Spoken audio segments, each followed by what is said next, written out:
Okay, so from the video title, I'm going to walk you through all you need to know. So enjoy, subscribe and turn on the bell notification to the channel for lots of educational guides and content like this. Now, what I'm going to do basically right now, I'm going to head over to my Discord server, right? So this is my Discord server, and I can choose not to like answer this name in the server, right? So what you need to do if you want to do this, click on this, click on the edit server profile, right? You can see this right here. You can see this right here. So I can come on here and choose to answer. Let me say I can answer Leo, right?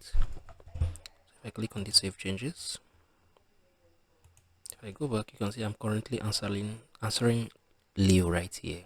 So it's pretty easy, right? So I'm gonna do this again. I want to answer our name, my name, that is the how to do, right? So I still come on here and adjust it. So this is basically how you can do this. So if you want this video helpful, share your thoughts below in the comment section. Thank you guys for watching through. I'm gonna see you all in the very next